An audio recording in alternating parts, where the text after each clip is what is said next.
ನಮಸ್ತೆ ವೀಕ್ಷಕರೇ, ಆರೋಗ್ಯ ರಹಸ್ಯ ವಿಶೇಷ ಕಾರ್ಯಕ್ರಮಕ್ಕೆ ಸ್ವಾಗತ. ನಾನು ತೇಜಸ್ವಿನಿ. ಯತ್ರ ನಾರ್ಯಸ್ತು ಪೂಜ್ಯಂತೆ ರಮಂತೆ ತತ್ರ ದೇವತಃ ಅಂದ್ರೆ ಎಲ್ಲಿ ಹೆಣ್ಣು ಮಕ್ಕಳನ್ನ ಪೂಜಿಸುವ ಗೌರವಿಸುವ ಭಾವನೆ ಇರುತ್ತೋ ಅಲ್ಲಿ ದೇವತೆಗಳು ನೆಲೆಸ್ತಾರೆ ಅನ್ನೋ ನಂಬಿಕೆ ಇದೆ, ಮಾತಿದೆ. ಆದ್ರೆ ಇತ್ತೀಚಿನ ದಿನಗಳಲ್ಲಿ ಹೆಣ್ಣು ಮಕ್ಕಳನ್ನ ಬಳಸ್ಕೊಳ್ತಾರೆ, ಅವರಿಗೆ ಗೌರವವನ್ನ ಕೂಡ ಸಲ್ಲಿಸೋದಿಲ್ಲ. ಇವತ್ತಿನ ಕಾರ್ಯಕ್ರಮದಲ್ಲಿ ಗುರೂಜಿ ಹೆಣ್ಣು ಮಕ್ಕಳ ಗೌರವ ಹಾಗೂ ಪಾತ್ರದ ಬಗ್ಗೆ ತಿಳಿಸ್ಕೊಡ್ತಾರೆ. ಅವ್ರನ್ನ ಕಾರ್ಯಕ್ರಮಕ್ಕೆ ಬರ್ಮಾಡ್ಕೊಳ್ಳೋಣ. ಈ ಬಗ್ಗೆ ಹೆಚ್ಚಿನ ಮಾಹಿತಿಯನ್ನು ನೀಡಲು ನಮ್ಮ ಜೊತೆ ಇದ್ದಾರೆ ಶ್ರೀಮಾನ್ ಶ್ರೀ ಪುರುಷೋತ್ತಮ್ ದೇಶಿಕ್ ಗುರೂಜಿ. ಅವ್ರನ್ನ ಕಾರ್ಯಕ್ರಮಕ್ಕೆ ಬರ್ಮಾಡ್ಕೊಳ್ಳೋಣ. ನಮಸ್ಕಾರ ಗುರೂಜಿ, ಕಾರ್ಯಕ್ರಮಕ್ಕೆ ಸ್ವಾಗತ. ನಮಸ್ಕಾರ ಗುರೂಜಿ, ಹೆಣ್ಣು ಆಟದ ಗೊಂಬೆನಾ? ಹರಿ ಓಂ ಶ್ರೀ ಗುರುಭ್ಯೋ ನಮಃ. ಇದು ಕೇಳೋದಕ್ಕೂ ಒಂದು ಸ್ವಲ್ಪ ಏನೋ ಒಂಥರ, ಕೆಲವು ಸಂದರ್ಭದಲ್ಲಿ ಕೋಪ ಬಂದಾಗ ಈ ಮಾತು ಬರುತ್ತೆ. ಹೌದು. ಏನ್ ಅನ್ಕೊಂಡ್ಬಿಟ್ಟಿದ್ದೀರ ನನ್ನ ಅಂತ ಗಂಡನ ಹೆಂಡತಿ ಕೇಳ್ಬೋದು. ನಾನೇನ್ ಗೊಂಬೆ ಅನ್ಕೊಂಡಿದ್ದೀರಾ?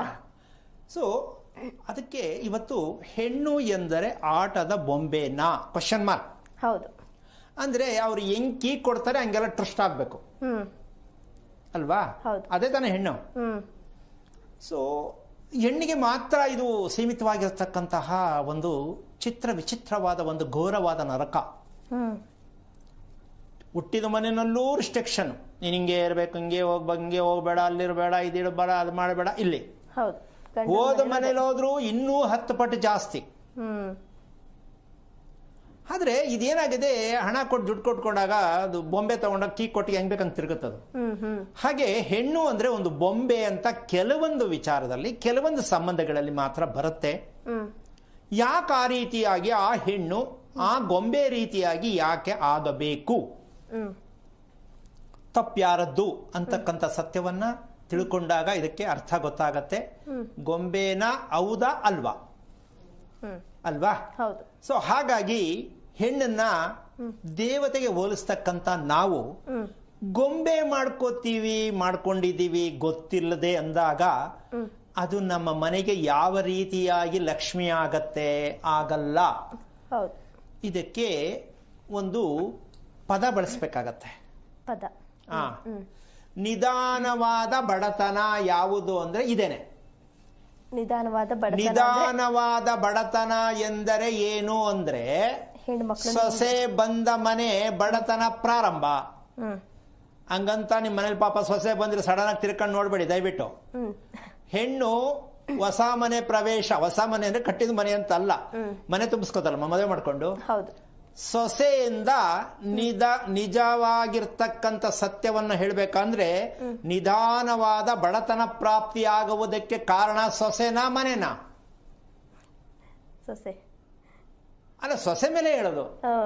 ನಿಧಾನವಾದ ಬಡತನ ಚೆನ್ನಾಗೇ ಇದ್ದು ಸ್ವಾಮಿ, ಈ ಸೊಸೆ ಬಂದ್ಮೇಲೆ ಯಾಕೋ ಸರಿ ಹೋಗ್ತಾ ಇಲ್ಲ.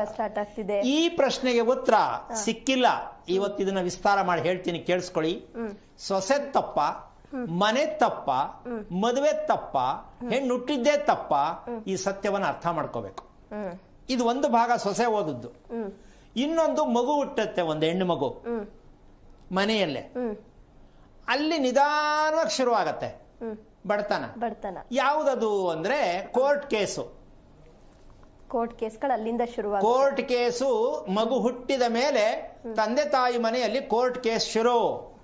ಹೆಣ್ಣು ಮಗಳು ಹುಟ್ಟಿದ ಮೇಲೆ. ಯಾಕೆ ಇದು ಅಂದ್ರೆ ಸೊಸೆ ಆಗಿ ಮನೆಗೆ ಮಗಳಾಗಿ ಇನ್ನೊಂದು ಮನೆಗೆ ಸೊಸೆಯಾಗಿರುವಂತ ಹೆಣ್ಣು ಒಂದೇ. ಈ ಹೆಣ್ಣು ಹುಟ್ಟಿದ ಮನೆಗೆ ಕೋರ್ಟ್ ಕೇಸ್, ಹೋದ ಮನೆಗೆ ನಿಧಾನವಾಗಿರ್ತಕ್ಕಂಥ ಬಡತನ ಪ್ರಾಪ್ತಿಯಾಗಲಿದೆ, ಆಗುತ್ತಲಿದೆ. ಈಗ ಇದರಲ್ಲಿ ಯಾರು ತಪ್ಪು ಅಂತಕ್ಕಂಥದ್ದು ಇವತ್ತು ತಿಳ್ಕೊಂಡಾಗ ಹೆಣ್ಣು ಎಂದರೆ ಏನು, ಇದಕ್ಕೆ ಪೂರ್ಣ ಕಾರಣಕರ್ತರು ಯಾರು? ಗೊಂಬೆ ಆಗಕ್ಕೋ, ಗಂಡನಿಂದ ದೂರ ಆಗಕ್ಕೋ, ಮನೆ ಬಿಟ್ಟು ಹೋಗಕ್ಕೋ, ಏನೋ ಒಂದು ಅತಾಚೂರ್ಯ ಹೆಣ್ಣಿಗೆ ನಡಿಬೇಕಾದ್ರೆ ಅದು ಹೆಣ್ಣು ಮೇಲೆ ಬರುತ್ತೆ ಹೊರತು ತಪ್ಪು ಯಾರದು ಅಂತ ಗಂಡು ಪ್ರಶ್ನೆನೇ ಬರಲ್ಲ. ಗಂಡು ವಿಷಯ ಏನು ಅಂತಂದ್ರೆ ಆಮೇಲೆ ನಿಧಾನಕ್ಕೆ ಬರುತ್ತದು. ಫಸ್ಟ್ ಕಾಣೋದು ಬೇರೆ ಮನೆಯಿಂದ ಬಂದಂತ ಹೆಣ್ಣು ಸೊಸೆ, ಫಸ್ಟ್ ಅಲ್ಲಿ ಇಂಟರ್ವ್ಯೂ ನಡೆಯುತ್ತೆ. ಇದ್ಯಾಕೋ ಇವಳಿಗೆ ಕಾರುಗುಣ ಸರಿ ಇಲ್ವಾ ಹಂಗೆ ಹೇಳೋದು ಮೊದಲು ಅಲ್ವಾ? ಮಗನ್ ಲೆಕ್ಕಕ್ಕೆ ಬರಲ್ಲ ಅಲ್ಲಿ. ಹೌದು. ಆದ್ರೆ ತಂದೆ ಮನೆಯಲ್ಲಿ ಮಗಳು ಯಾವುದೇ ಕಾರಣಕ್ಕೂ ಈ ಮಗು ಹುಟ್ಟಿದ ಮನೆ ಹಿಂಗಾಯ್ತು ಅಂತ ಯಾವ ತಂದೆ ತಾಯಿ ಹೇಳ್ಕೊಡಲ್ಲ. ಆದರೆ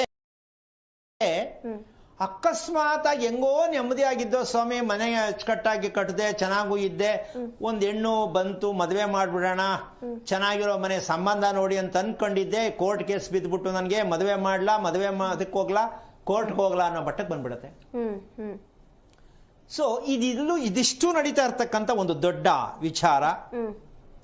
ನಿಮ್ಮ ವಾಸದ ಮನೆ ಅಂತ ಗೊತ್ತಿಲ್ಲದ ಆಗ ಇದು ನೀವು ತಿಳ್ಕೋಬೇಕಾಗತ್ತೆ. ಅಂತಹ ಒಂದು ವಾಸದ ಮನೆ ಹೇಗಾರೂ ನಾವು ಕಟ್ಟಿದ್ದೀವಪ್ಪ, ಗೊತ್ತಿಲ್ಲದೆ ಕಟ್ಟಿದ್ದೀವಪ್ಪ, ನೋಡ್ಕೊಳ್ಳಿ, ಅದೊಂದು ಚಿತ್ರ ತೋರ್ಸೋಣ. ಕಾರಣ ನಿಧಾನವಾದ ಬಡತನದ ಮನೆ ಯಾವುದು, ಇದಕ್ಕಿದ್ದಂಗೆ ಬಡತನ ಶುರು.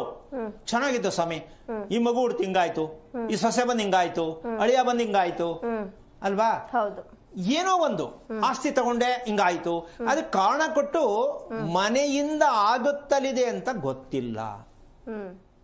ಅಂತಹ ಮನೆಯಾದ್ರೂ ಯಾವುದು ಅಂತ ಚಿತ್ರವನ್ನ ಸ್ವಲ್ಪ ನೋಡಿದ್ರೆ ಸ್ವಲ್ಪ ಅರ್ಥ ಆಗತ್ತೆ ಅಂತ ತಿಳ್ಕೊಂತೀನಿ. ನೋಡಿ, ಇಲ್ಲಿ ವಿಚಾರ ತುಂಬಾ ವಿಶೇಷ. ಅಂದ್ರೆ ನಿನ್ನೆ ಚಚ್ಚೌಕಾರ ವಿಚಾರವನ್ನ ತೋರಿಸ್ದೆ, ಹೌದಾ? ಇವತ್ತು ಚಚ್ಚೌಕಾರ ಅಲ್ಲಿ ಪಾಯಿಂಟ್ ಅಲ್ಲಿ ಇದು ಮಾಡ್ತಾ ಗೊತ್ತಾಗಿದೆ, ಅಲ್ಲಿ ಸ್ಕ್ವೈರ್ ಇದೆಯಲ್ಲ, ಮಾರ್ಕಿಂಗ್ ಇರ್ತಕ್ಕಂಥದ್ದು ಸ್ಕ್ವೈರ್. ಇಲ್ಲಿ ಅಲ್ಲೇ ಆಗಿದೆ, ಆಗ್ನೇಯ ಬೆಳೆದಿರುವ ನಿವೇಶನ ಎ ಅಂತ ಮಾರ್ಕ್ ಇದೆಯಲ್ಲ, ಇದು ಸ್ವಲ್ಪ ಒಂಚೂರು ಈ ಸೈಟ್ ಅಲ್ಲಿ ಈ ತರ ಬೆಳೆದಿದೆ ಅಂತ ಯಾರು ನೋಡಿ ಮನೆಯನ್ನ ಕಟ್ಟುತ್ತಾರೆ. ಈ ಭಾಗ ಬೆಳೆದಿರುತ್ತೆ ಅಂತ ಇಲ್ಲ ಸ್ವಾಮಿ, ಅಡಿಗೆ ಮನೆ ದೊಡ್ಡದು ಬಂದ್ರೆ ಬೆಡ್ರೂಮ್ ಜಾಸ್ತಿ ಇರುತ್ತೆ ಅಂತ ನೇರ ಕಟ್ಬಿಡ್ತಾರೆ ಮನೆನ. ಈ ಒಳಗಡೆ ಇರೋ ಕಳ್ಳ ಮನೆ ಒಳಗಡೆ ಸೇರ್ಕೊಂಡ್ಬಿಡ್ತಾನೆ. ಯಾವುದು ಈ ಆಗ್ನೇಯ ಅಂತ ಕಾಣಿಸ್ತದೆ ಎ, ಅದು ಮನೆ ಒಳಗಡೆ ಸೇರ್ಕೊಂಡ್ಬಿಡತ್ತೆ.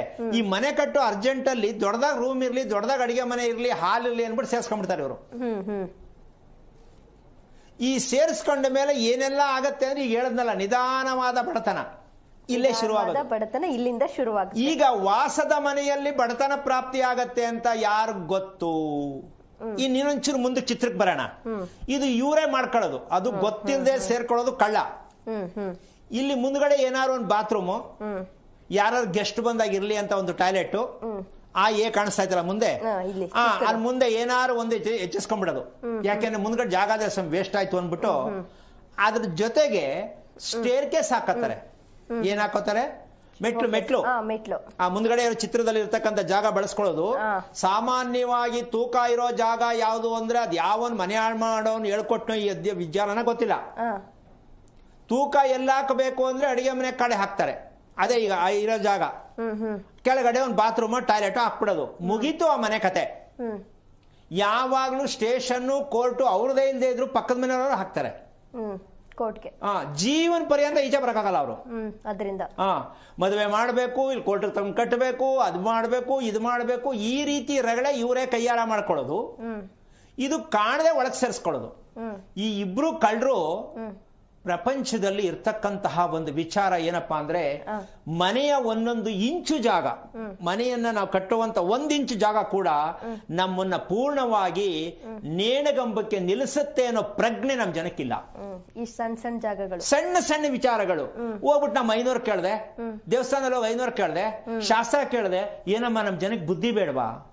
ಹೌದು, ಭಗವಂತ ಇಷ್ಟಗಲ ಮುಖದಲ್ಲಿ ಕಣ್ಣು ಮೂಗು ಬಾಯಿ ಎಲ್ಲಿ ಕೊಡ್ಬೇಕು ಎಲ್ಲೆಲ್ಲ ಕೊಟ್ಟವನೆ, ಎಷ್ಟು ಚೆನ್ನಾಗಿ ಮಾಡವನೆ.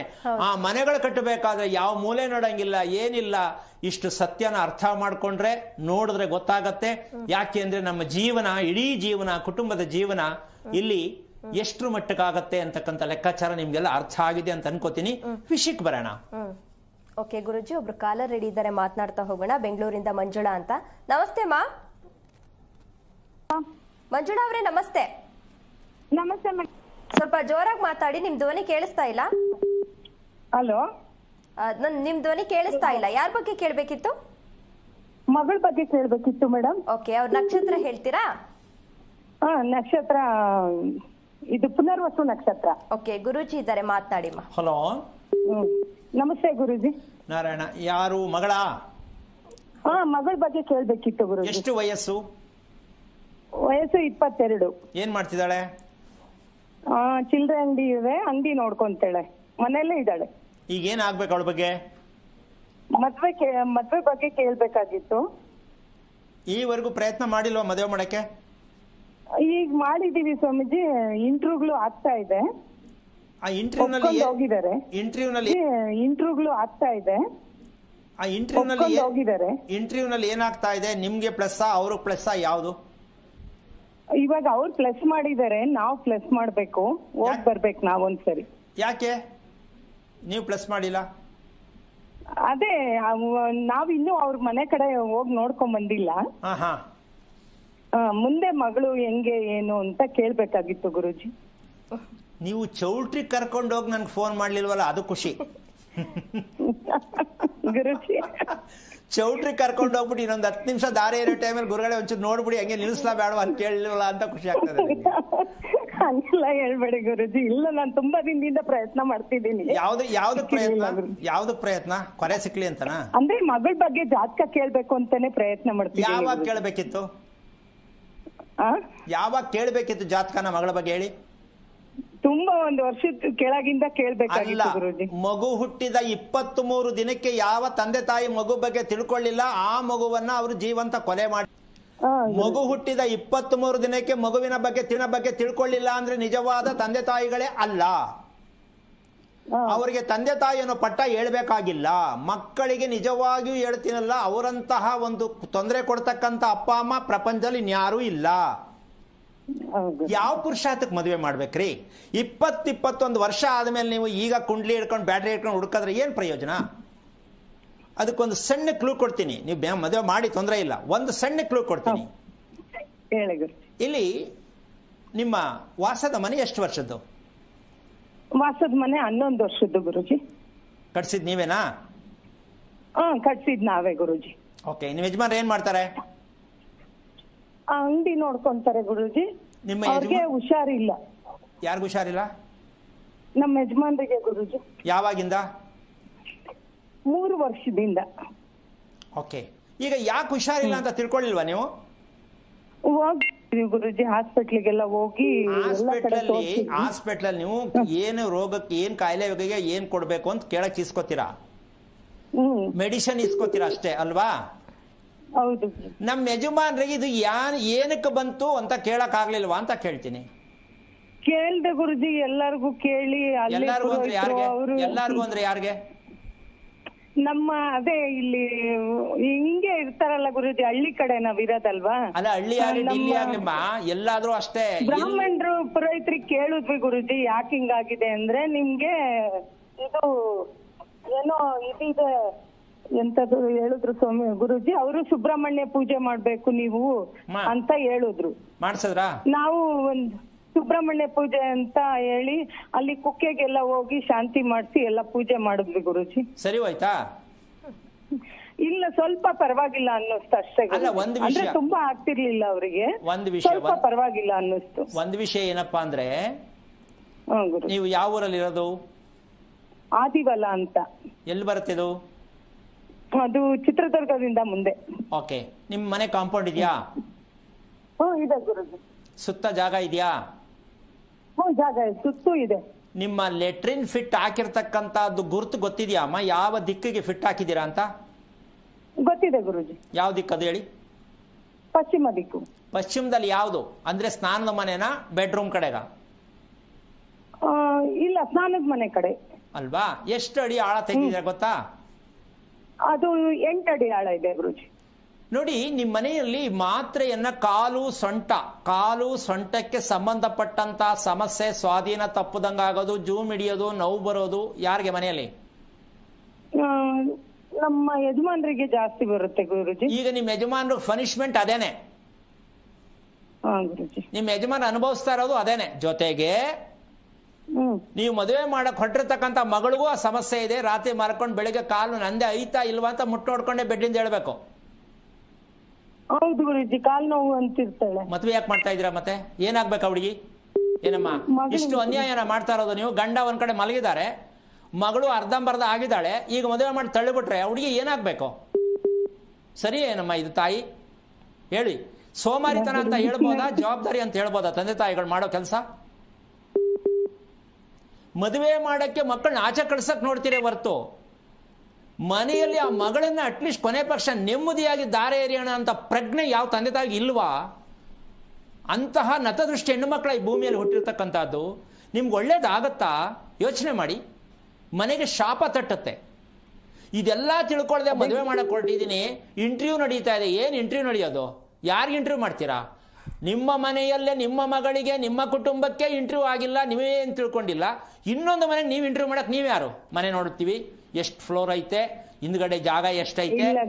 ಅಲ್ಲಮ್ಮ ಒಂದ್ ನಿಮಿಷ ಕೇಳಿಸ್ಕೊಳ್ಳಿ ತಾಯಿ, ನಿಜಕ್ಕೂ ಹೇಳಿದ್ನಲ್ಲ, ಏನ್ ಇಂಟರ್ವ್ಯೂ ಮಾಡೋದು? ನಿಮ್ ಕೈಲಿ ಏನ್ ಗೊತ್ತೈತೆ ಇಂಟರ್ವ್ಯೂ ಮಾಡಕ್ಕೆ? ಯಾರು ಇಂಟರ್ವ್ಯೂ ಮಾಡ್ಬೇಕು? ನೀವು ಮಾಡ್ಕೋಬೇಕಾ ಇನ್ನೊಬ್ರಿಗೆ ಮಾಡ್ಬೇಕಾ? ನಾವೇ ಮೊದ್ಲು ಮಾಡ್ಕೋಬೇಕು ಗುರು. ನೋಡಿ, ಯೋಚನೆ ಮಾಡಿ. ಈಗ ನಾನು ಹೇಳೋದಕ್ಕೆ ಬೇಜಾರಾಯ್ತಾ, ತಿಳ್ಕೊಂಡೆ ಅಂತ ಖುಷಿ ಆಯ್ತಾ? ಇಲ್ಲ ಗುರುಜಿ, ಬೇಜಾರೇನು ಇಲ್ಲ, ತಿಳ್ಕೋಬೇಕು. ಮಗಳ ಮದುವೆ ಅನ್ನೋದಕ್ಕಿಂತ ಹೆಚ್ಚಾಗಿ ನಿಮ್ ಯಜಮಾನ್ರು ಸ್ಟಡಿ ಚೆಕ್ ಅಂತ ಎದ್ದು ನಿಂತ್ಕೋಬೇಕು, ಹೀರೋ ತರ ಆಗ್ಬೇಕಾ ಬೇಡ? ಆಗ್ಬೇಕು ಗುರುಜಿ. ಮೊದಲು ಆ ಕೆಲಸ ಮಾಡಿ, ಆಮೇಲೆ ಮದುವೆ ಮಾಡಿ. ಬರಿಯಾರ ಹೇಳ್ರಿ ಗುರುಜಿ. ನೋಡಿದ್ರ, ಇದೇ ಈ ಸೋಮಾರಿತನ ನಮ್ಮ ದೇಶದಲ್ಲಿ ನಿಜಕ್ಕೂ ಹೇಳ್ತೀನಿ, ನಿಮ್ಮಂತ ನಿಜಕ್ಕೂ ಹೇಳ್ಕೊಡ್ಬಾರ್ದು. ಹೇಳಲ್ಲ ನಾನು. ಏನಮ್ಮ ಇಷ್ಟು ಅನ್ಯಾಯನ ನಿಮ್ಗೆ, ಇಷ್ಟು ಸೋಮಾರಿತನ? ಅಲ್ಲ ತಾಯಿ, ಪರಿಹಾರ ಏನ್ ಬರುತ್ತಲ್ಲಿ? ಮನೆ ನೀನ್ ಅಲ್ಲಿಟ್ಕೊಂಡು ಇಲ್ಲಿ ಕುತ್ಕೊಂಡು ಮಾತಾಡಿದ್ರೆ ನಾವು ಗುರುತು ಹೇಳ್ಕೊಟ್ರು ಪರಿಹಾರ ಕೇಳ್ತೀಯಲ್ಲ ತಾಯಿ, ಏನಮ್ಮ ಅರ್ಥ ಇದೆ ಇದರಲ್ಲಿ? ಎಷ್ಟು ಮಟ್ಟಕ್ಕೆ ನಿಮ್ಮ ಒಂದು ಬೇಜವಾಬ್ದಾರಿ ಇದೆ, ಸ್ವಲ್ಪ ಯೋಚನೆ ಮಾಡಿ. ಬೇರೆಯವ್ರು ಹೇಳ್ದಂಗೆ ಹೇಳ್ಬೇಕಾ ನಾನು? ನವಗ್ರಹ ಸುತ್ತಿ 9 ಸುತ್ತಿ ಮನೆಗೆ ಯಾವುದೋ ಮಾಟ ಮಂತ್ರ ಮಾಡಿರ್ಬೇಕು ಅಂತ ಅದು ಹೇಳ್ಬೇಕಲ್ವಮ್ಮ? ಅದು ಪರಿಹಾರ.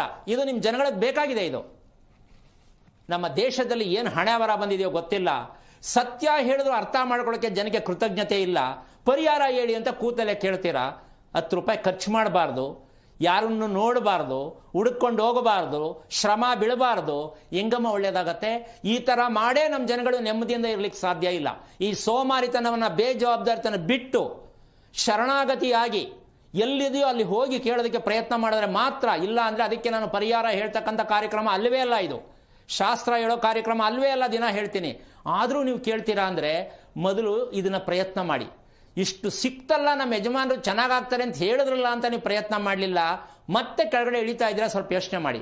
ನಿಮ್ಮ ಧೈರ್ಯ, ಮಂಡತನದ ಧೈರ್ಯ ನಿಮ್ಮ ಮನೆಯನ್ನ, ನೆಮ್ಮದಿಯನ್ನು ಹಾಳು ಮಾಡ್ತಾ ಇದೆ. ಇನ್ನೂ ನೀವು ತಿಳ್ಕೊಳ್ಳಿಲ್ಲ ಅಂದ್ರೆ ನಾನು ಹೇಳು ಮಾಡ್ಲಿಕ್ಕಾಗಲಿಲ್ಲ. ನಾನು ಹೇಳುವಂಥ ಮಾತು ಸ್ವಲ್ಪ ಚುಚ್ಚದಂಗೆ ಆಗಿರಬಹುದು, ಚುಚ್ಚದಂಗಾದ್ರೂ ಸತ್ಯ ಇರುತ್ತೆ. ನಾನು ಎಲ್ರಿಗೂ ಸುಮ್ಮನೆ ಸಾವಧಾನ ಮಾಡಿ ತಲೆ ಸವರೋ ಕೆಲಸ ಮಾಡಬಾರ್ದು. ಅದು ನೀವು ಕೇಳಬಾರ್ದು. ಸತ್ಯವನ್ನ ತಿಳ್ಕೊಂಡಿದ್ದೀವಿ, ಸತ್ಯವಾಗಿ ನಡ್ಕೋಬೇಕು ಅನ್ನೋ ಪ್ರಯತ್ನವನ್ನ ಮಾಡಿ, ಪ್ರತಿಜ್ಞೆ ಮಾಡಿ. ಮಗು ಇನ್ನೂ 1 ವರ್ಷ ಲೇಟ್ ಆಗಲಿ, ಮನೆ ರಿಪೇರಿ, ನಿಮ್ಮ ಗಂಡ ರಿಪೇರಿ ಆಗ್ಬೇಕಾ ಬೇಡ? ಆಗ್ಬೇಕು ಗುರುಜಿ. ಇದನ್ನ ಚಾಲೆಂಜ್ ಮಾಡಿ ತಗೋ ತಾಯಿ. ರಿಪೇರಿ ಮಾಡೋದಕ್ಕೆ ಚಾಲೆಂಜ್ ಮಾಡಿ ತಗೋ. ಯೋಚನೆ ಮಾಡಬೇಡ, ಭಯ ಬೀಳ್ಬೇಡ. ಒಳ್ಳೇದಾಗ್ಲಿ. ಓಕೆ, ಧನ್ಯವಾದಮ್ಮ ಕರೆ ಮಾಡಿದ್ದಕ್ಕಾಗಿ. ಈಗ ಮತ್ತೊಬ್ರು ಕಾಲರ್ ರೆಡಿ ಇದ್ದಾರೆ, ಹಾಸನದಿಂದ ಪವಿತ್ರ ಅಂತ. ನಮಸ್ತೆ ಮಾ. ನಮಸ್ತೆ ಮೇಡಮ್. ಯಾರ ಬಗ್ಗೆ ಕೇಳಬೇಕಿತ್ತು? ನಮ್ಮ ಮಗನ ಬಗ್ಗೆ ಕೇಳ್ಬೇಕಾಗಿತ್ತು. ಓಕೆ, ಅವ್ರ ನಕ್ಷತ್ರ ಹೇಳ್ತೀರಾ? ಉತ್ತರಾಷಾಢ ನಕ್ಷತ್ರ, ಜತಿನ್ ಶ್ರೀರಂಗ ಅಂತ. ಓಕೆ, ಗುರುಜಿ ಇದ್ದಾರೆ, ಮಾತನಾಡಿ. ಹಲೋ. ಹಲೋ, ಹರಿ ಓಂ ಗುರುಜಿ. ನಾರಾಯಣ. ಎಷ್ಟು ವರ್ಷ ಮಗನಿಗೆ? 13 ವರ್ಷ ತುಂಬುತ್ತೆ ಮಾರ್ಚಿಗೆ ಮೇಡಮ್. ಏನಾಗ್ಬೇಕಿತ್ತು? ನನ್ ಮಗನ್ಗೆ 6 ವರ್ಷ ತನಕ ಚೆನ್ನಾಗಿದ್ದ. 6 ವರ್ಷ ಆದ್ಮೇಲೆ ನಡೆಯಕ್ಕೆ ಇದ್ ಮಾಡ್ತಾನೆ. ಏನು ಯಾರಾದ್ಮೇಲೆ? 6 ವರ್ಷ ತನಕ ಚೆನ್ನಾಗಿ ಓಡಾಡ್ತಿದ್ದ, ಎಲ್ಲ ಮಾಡ್ತಿದ್ದ. ಸರಿ. 6 ವರ್ಷ ಆದ್ಮೇಲೆ ನಡೆಯಕ್ಕೆ, ಓಡಾಡಕ್ಕೆ ಕಷ್ಟಪಡ್ತಾನೆ. ಈಗ ಅದ್ರ ಬಗ್ಗೆ ತಿಳ್ಕೊಳ್ಳಿಲ್ವಾ ನೀವು? ಹಲೋ, ಅದು ಏನಕ್ಕಾಯ್ತು ಅಂತ ತಿಳ್ಕೊಳ್ಳಿಲ್ವಮ್ಮ? ಅದೇ ಹಾಸ್ಪಿಟಲ್ ಎಲ್ಲ ತೋರಿಸಿದೀವಿ. ಹಾಸ್ಪಿಟಲ್ ಸರಿ ಹೋಗುತ್ತಾ ಅದು? ಇಲ್ಲ ಅಂತಾರೆ. ಇಲ್ಲ ಅಲ್ಲ, ಅದು ಸರಿ ಹೋಗುತ್ತಾ ಹಾಸ್ಪಿಟಲ್ ಅಲ್ಲಿ? ಇಲ್ಲ ಅಂತ ಹೇಳಿದ್ರು. ಅಲ್ಲಮ್ಮ, ನೀವು ಒಂದು ಮಗು ಹುಟ್ಟಿದ್ರೆ ಅದ್ರ ಬಗ್ಗೆ ಏನಾದ್ರು ತಿಳ್ಕೋಬೇಕು ಅನ್ನೋ ಗೊತ್ತಿಲ್ವಾ ನಿಮ್ಗೆ? ತಿಳ್ಕೊಂಡಿದ್ವಿ, ಚೆನ್ನಾಗಿದ್ವಿ. ಅಲ್ಲಮ್ಮ, 1 ನಿಮಿಷ ತಿಳ್ಕೊಂಬ. ನಾನು ಅದಕ್ಕೆ ಇವತ್ತು ಹೇಳಿದ್ದು, ನಿಧಾನವಾದ ಬಡತನ ಯಾವುದು ಅಂದ್ರೆ ಇದೇನೆ. 6 ವರ್ಷದ ತನಕ ಚೆನ್ನಾಗಿದ್ದ, ಈಗೇನಾಯ್ತು? ಇದೇ ಬಡತನ. ತಗೊಂಡೋಗ್ ಕಟ್ಟಿ, ನರ್ಸಿಂಗ್ ಕಟ್ಟಿ ತಿನ್ಸಿ, ಈಗಲೇ ಆ ಮಗು ಹುಟ್ಟುವಾಗಲೇ ತಾಯಿ ಗರ್ಭದಲ್ಲಿರ್ಬೇಕಾದ್ರೆ 60% ಡ್ಯಾಮೇಜು, ಅನಾರೋಗ್ಯ. ಏನೇನು ಅನಾರೋಗ್ಯ ಆಗಿರುತ್ತೆ ತಾಯಿ ಹೊಟ್ಟೆಲಿರ್ಬೇಕಾದ್ರೆ? ತಾಯಿ ಹೊಟ್ಟೆಲ್ ಮಗು ಇರ್ಬೇಕಾದ್ರೆ ಏನೇನಾಗಿರುತ್ತೆ ಅನ್ನೋ ವಿಚಾರ ಹೇಳ್ಕೊಡ್ತೀನಿ. ಒಂದು ಮಂಡಿಗೆ ಸಂಬಂಧಪಟ್ಟಂತದ್ದು. ಮಂಡಿ ಯಾವ ಕಾರಣಕ್ಕೂ ತುಂಬಾ ತೊಂದರೆ ಕೊಡ್ತಕ್ಕಂಥ ಭಾಗ ಉತ್ತರಾಷಾಢ ನಕ್ಷತ್ರಕ್ಕೆ. ಯಾಕೆ ಅಂದ್ರೆ ಊಟ ಮಾಡ್ತಕ್ಕಂಥ ಕ್ವಾಲಿಟಿ ಒಂದು ಚೂರು ಚೆನ್ನಾಗಿಲ್ಲ. ಅವ್ರೊಬ್ಬರೇ ಅಲ್ಲ, ಪ್ರಪಂಚದಲ್ಲಿ ಯಾರಿಗೂ ಚೆನ್ನಾಗಿಲ್ಲ ಊಟ ಮಾಡೋದು. ಯಾಕೆ ಅಂದ್ರೆ ಊಟ ಮಾಡೋದು ಹೆಂಗೆ ಅಂತ ಗೊತ್ತೇ ಇಲ್ಲ. ಗೊತ್ತಿದೆ ಅಂತೀಮ್ಮ? ಇಲ್ಲ. ಹಾ, ಊಟ ಮಾಡೋದು ಗೊತ್ತಿದ್ರೆ ಆ ನೋವು ಈ ನೋವು ಹೇಳೋದಿಲ್ಲವೇ ಇಲ್ಲ. ಜೀವನದಲ್ಲಿ ನನಗೆ ಹೆಚ್ಚು ಕಮ್ಮಿ ಇಷ್ಟು ವಯಸ್ಸಾದ್ರೂ ನೋವು ಯಾವುದು ಅಂತ ನನಗೆ ಗೊತ್ತೇ ಆಗಿಲ್ಲ. ದೇಹದಲ್ಲಿ ನೋವು ಎಲ್ಲಿದೆ ಗೊತ್ತಿಲ್ಲ. ನಾನು ಹುಡುಕ್ತಾ ಇದ್ದೀನಿ ಯಾಕೆಲ್ಲ ನೋವು ಅಂತ ನಮಗೇನು ಕಂಡಿಲ್ಲ ಅಂತ ಕಾಣಲ್ಲ. ಯಾಕೆ ಅಂದ್ರೆ ನೋವು ಏನಕ್ಕೆ ಬರುತ್ತೆ ಇಲ್ಲ, ದೇಹದಲ್ಲಿ ನೋವು ಎಲ್ಲಿದೆ ಗೊತ್ತಿಲ್ಲ. ನಾನು ಹುಡುಕ್ತಾ ಇದ್ದೀನಿ ಯಾಕೆಲ್ಲ ನೋವು ಅಂತ ನಮಗೇನು ಕಂಡಿಲ್ಲ ಅಂತ ಕಾಣಲ್ಲ. ಯಾಕೆ ಅಂದ್ರೆ ನೋವು ಏನಕ್ಕೆ ಬರುತ್ತೆ ಅಂತ ಗೊತ್ತು, ಅದಕ್ಕೆ ಬಂದಿಲ್ಲ. ನೋವು ಏನಕ್ಕೆ ಬರುತ್ತೆ ಅಂದ್ರೆ ನಾವು ಹಾಸ್ಪಿಟ್ಲಿಗೆ ಹೋಗ್ಬೇಕು ಅಂತ ಅನ್ಕೋತೀವಿ. ಕಾರಣ ನಮ್ಮ ಆಹಾರ ಪದ್ಧತಿಯಲ್ಲಿ ಎಷ್ಟು ಮಟ್ಟಕ್ಕೆ ಶಕ್ತಿಯನ್ನು ಪಡ್ಕೋಬೇಕು. ಆಹಾರವನ್ನ ಮುದ್ದೆ ತಿನ್ನಿ, ಅವರೆಕಾಳು ತಿನ್ನಿ, ಕಡಲೆಕಾಳು ತಿನ್ನಿ, ಪ್ರೋಟೀನ್ ಇರೋದೇ ಹುಡುಕಬೇಡಿ. ನೀವು ಯಾವ ತಿಂತೀರಾ, ಉಪ್ಸಾರು ತಿಂತೀರಾ, ಬಸ್ಸಾರು ತಿಂತೀರಾ, ಏನೋ ತಿನ್ನಿ, ಅದರಲ್ಲಿರ್ತಕ್ಕಂಥ ರೀತಿ ನೀತಿ ತಿಳ್ಕೊಂಡ್ರೆ ಸಾಕು. ಯಾರು ಹೇಳ್ಕೊಡ್ತಾರೆ ಇದನ್ನ? ಹೇಳ್ಕೊಟ್ಟಿಲ್ಲ. ಊಟ ಮಾಡಬೇಕು, ಮಾಡ್ತೀವಿ ಅಷ್ಟೇ. ಎಲ್ಲರೂ ಊಟ ಮಾಡ್ತಾ ಇರೋದೆ, ಆದ್ರೆ ಆರೋಗ್ಯ ಹಾಳಾಗ್ತಾ ಇದೆ. ಈ ಸತ್ಯವನ್ನು ಅರ್ಥ ಮಾಡ್ಕೊಳಕ್ ನಮ್ಮ ಜನಕ್ಕೆ ಇನ್ನೂ ಬುದ್ಧಿ ಬಂದಿಲ್ಲ. ಯಾಕೆ ಅಂದ್ರೆ ಈಗ ಹೇಳಿಲ್ಲ ಅಮ್ಮ, ಅಷ್ಟೆಲ್ಲ ಹೇಳಿದ್ರು ಕೂಡ ಮನೆ ನೋಡಿಲ್ಲ ನಾನು, ವ್ಯಕ್ತಿ ನೋಡಿಲ್ಲ ನಾನು, ಪರಿಹಾರ ಕೇಳಿ ಇಲ್ಲಿ ಕೂತ್ಕೊಂಡು ಹೇಳಿದ್ರು ಇಷ್ಟು ಸತ್ಯ ಗೊತ್ತಾಯ್ತಲ್ಲ ಅಂತ ಖುಷಿ ಪಡೆದೆ. ಒಂಚೂರು ಪರಿಹಾರ ಹೇಳ್ಬಿಡಿ ಅಂತಾರೆ. ನಮ್ಮ ಜನಗಳಿಗೆ ನಿಜಕ್ಕೂ ಎಲ್ಲಮ್ಮ ಒಳ್ಳೇದಾಗತ್ತೆ? ಆಗಲ್ಲ. ಕೃತಜ್ಞತೆ ಅನ್ನೋದಿಲ್ಲ. ಹೌದು. ಒಂದು ಮಾನವೀಯತೆ ದೃಷ್ಟಿಯಿಂದ ನಡ್ಕೋಬೇಕು ಅಂತಕ್ಕಂಥ ಪ್ರಜ್ಞೆ ಇಲ್ಲ. ಯಾರು ಏನ್ ಹೇಳಿದ್ರು ಸುಮ್ಮನೆ ಅವರು ನಂಬೋದು, ಅವ್ರು ಹೇಳೋದು ನಂಬೋದು, ಈ ರೀತಿ ಮಾಡ್ಕೊಂಡು. ಈಗ ಅಮ್ಮ, ನಾನು ನಿಮ್ಮ ಊರು ಯಾವುದು ಅಂತ ಕೇಳಿಲ್ಲ. ನೀವು ಯಾವ ಊರಲ್ಲಿ ವಾಸ ಮಾಡ್ತಾ ಇರೋದು? ಹಾಸನ್. ನಿಮ್ಮ ಯಜಮಾನ್ ಏನ್ ಮಾಡ್ತಾರೆ? ಹತ್ರ ಹಳ್ಳಿ. ಅಮ್ಮ ಏನ್ ಮಾಡ್ತಾರೆ? ಹಾಸನ ಹತ್ರ ಹಳ್ಳಿ. ಅಲ್ಲ, ನಿಮ್ಮ ಯಜಮಾನ್ರ ಏನ್ ಮಾಡ್ತಾರೆ ಅಂತ? ಮಾಸ್ಟರ್. ಇದೆಲ್ಲ ನಂಬಿಕೆ ಇದೆಯಾ ನಿಮ್ಮ ಯಜಮಾನ್ರಿಗೆ? ನಂಬಿಕೆ ಇದೆ ಸ್ವಾಮಿ. ಯಾವ ತರ ನಂಬಿಕೆ ಅಂದ್ರೆ ಏನ್ ಅರ್ಥ ಆಯ್ತು ನಿಮ್ಗೆ? ನಂಬಿಕೆ ಅಂದ್ರೆ ಏನು? ನಿಮ್ಮ ಯಜಮಾನ್ರಿಗೆ ಏನ್ ನಂಬಿಕೆ ಅಂತ ಕೇಳಿದೆ, ಏನ್ ಅರ್ಥ ಆಯ್ತು ನಿಮ್ಗೆ? ದೈವ ಭಕ್ತಿ ಆಗ್ಲಿ. ಯಾರಿಗ್ ಬೇಕಮ್ಮ ದೈವ ಭಕ್ತಿ? ಎಲ್ಲಮ್ಮ ಐತೆ ದೈವ ಭಕ್ತಿ ಪ್ರಪಂಚದಲ್ಲಿ? ಹಾ, ಏನೇನೋ ಬಾಯಿಗೆ ಬಂದಂಗಲ್ಲ ದೈವ ಭಕ್ತಿ ಅಂತೆ. ದೇವ್ರು ಹೇಳೇಲ್ವಲ್ಲ ಭಕ್ತಿ ತೋರಿಸು ಅಂತ. ಎಲ್ಲಮ್ಮ ತೋರಿಸ್ತಾರೆ. ಸತ್ತವ್ರಿಗೆ ಭಕ್ತಿ ಮಾಡಿಲ್ಲ ನಿಮ್ಮ ಅಪ್ಪನ ಮನೆ, ನಿಮ್ಮ ಯಜಮಾನ್ರ ಮನೆಯವರು. ದೇವ್ರು ತಗೊಂಡು ಏನ್ ಮಾಡೋದು? ಹೋಯ್ತಾ ಒಂದ್ ಕೈಲಿ ನಮಸ್ಕಾರ ಮಾಡ್ತಾರಲ್ಲ, ಅದೇ ಭಕ್ತಿ. ಹಾಯ್ ನಮಸ್ಕಾರ, ನಮಸ್ಕಾರ ಆಫ್ ಮಾಡಾರು, ಹಿಂಗನ್ನೋದು ಆಫ್ ಮಾಡಾರು ನಮಸ್ಕಾರ. ಎಂತ ಬಲವಂತ ನಮಸ್ಕಾರ ನೋಡಿ. ಕರ್ಮವನ್ನ ಎಳ್ಕೊಳ್ಳೋದು, ಅದು ಒಂದ್ ಕೈಲಿ ಮಾಡೋದು. ಎರಡು ಕೈಲಿ ನಮಸ್ಕಾರ ಮಾಡೋಕ್ಕೂ ನಮ್ಮ ಜನಕ್ಕೆ ಪ್ರಜ್ಞೆ ಗೊತ್ತಿಲ್ಲ. ಯಾಕೆ ಅಂದ್ರೆ ಸತ್ತವರಿಗೆ ಗಂಡು ಮಗು ಇದು. ಇವ್ರ ಅಪ್ಪನ ಮನೆ ಸ್ಟೋರಿ. ಯಾರಪ್ಪನ ಮನೆದು? ಈ ಅಮ್ಮ ಈಗ ಮಾತಾಡ್ತಿದ್ರಲ್ಲ, ಇವ್ರ ಅಪ್ಪನ ಮನೆ ಸ್ಟೋರಿ ಅದು. ಆ ಸ್ಟೋರಿಯಲ್ಲಿ ಈ ಮಗು ಬಂದಿದೆ ಅಂತ ಈ ಅಮ್ಮ ಇನ್ನೂ ತಿಳ್ಕೊಂಡಿಲ್ಲ. ಅಮ್ಮ ಅರ್ಥ ಆಯ್ತಾ?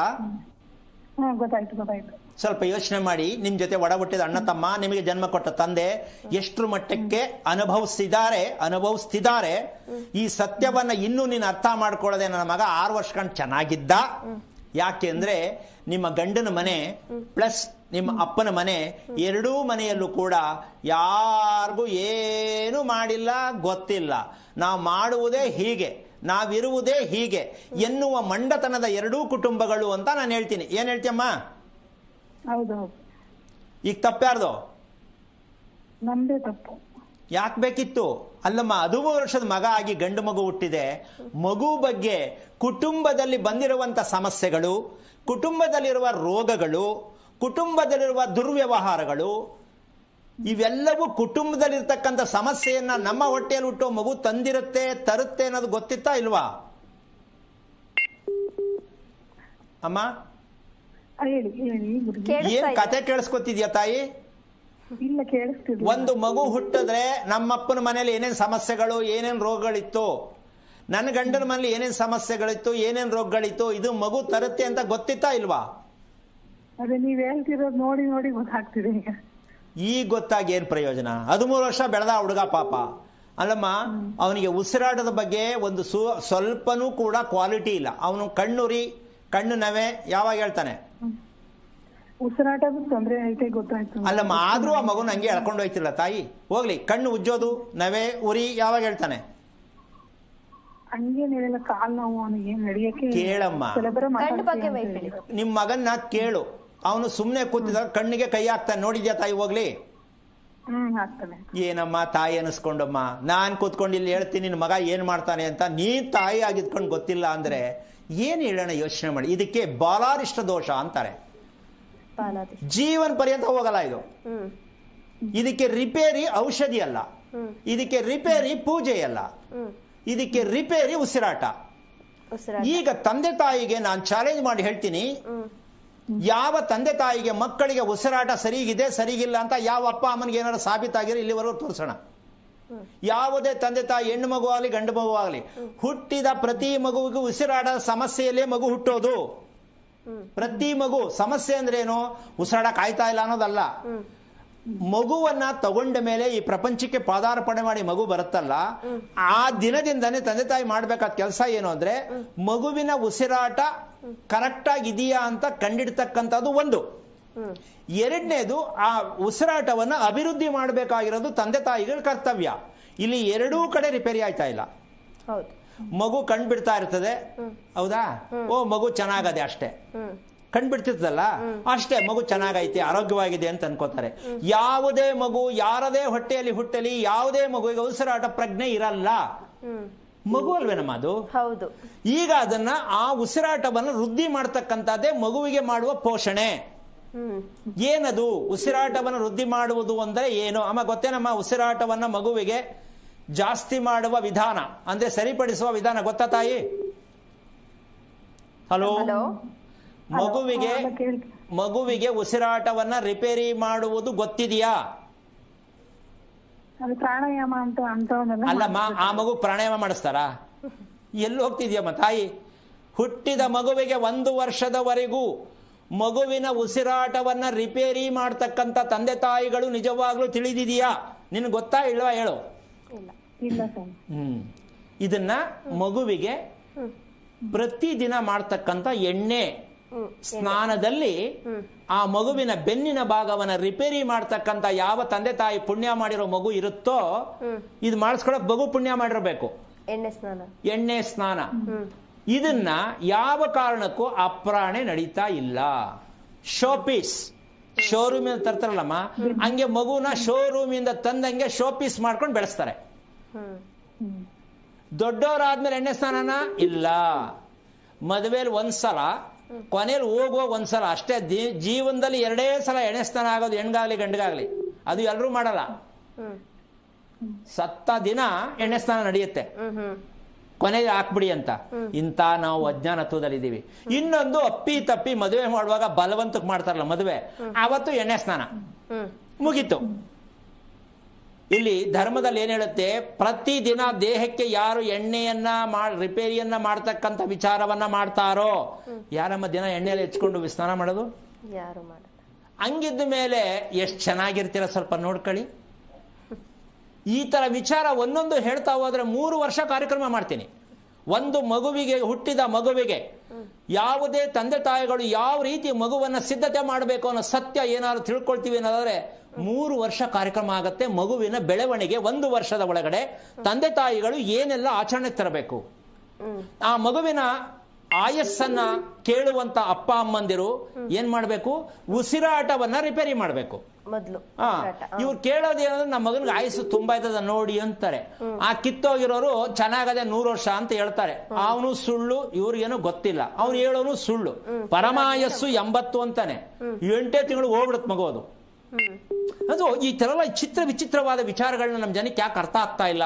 ಅವನೇನೋ ಬರ್ಕೊಟ್ಟ, ಅವನೇನೋ ಹೇಳ್ಬಿಟ್ಟ, ಕುಂಡ್ಲಿ ಬರೆಯೋನು, ಅದು ಸತ್ಯ ಅಂತ ಅನ್ಕೊಂಡ್ರೆ ಏನ್ ಅರ್ಥ ಇದೆ ಇದರಲ್ಲಿ? ಈಗ ಪ್ರಶ್ನೆ ಏನಾಗತ್ತೆ, ಸ್ವಾಮಿ ಗೊತ್ತಿರೋದೇ ಅವರು, ಇನ್ನೆಲ್ಲಿಗೆ ಹೋಗೋಣ ಅಂತ ಹೇಳ್ತಾರೆ. ಅಮ್ಮ, ನಿನ್ಗೆ ಇಷ್ಟೆಲ್ಲ ವಿಷಯ ಗೊತ್ತಾಯ್ತು ಅಂತ ಖುಷಿ ಆಯ್ತಾ, ಬೇಜಾರಾಯ್ತಾ? ಇಲ್ಲ, ಖುಷಿ ಆಗಿದೆ. ಈಗ ನೀನ್ ಮಾಡ್ಬೇಕಾದ ಕೆಲಸ ಇಷ್ಟೇ. ಉತ್ತರಾಷಾಢ ನಕ್ಷತ್ರಕ್ಕೆ ನನ್ನ ಮಗ ನನ್ನ ಹೊಟ್ಟೆಯಲ್ಲಿ ಹುಟ್ಟುವುದಕ್ಕೆ ಕಾರಣ ನಮ್ಮ ತಂದೆ ಮನೇನ, ನನ್ನ ಗಂಡನ ಮನೇನ, ಈ 2 ಮನೇನೂ ಕೂಡ ಹೌದು.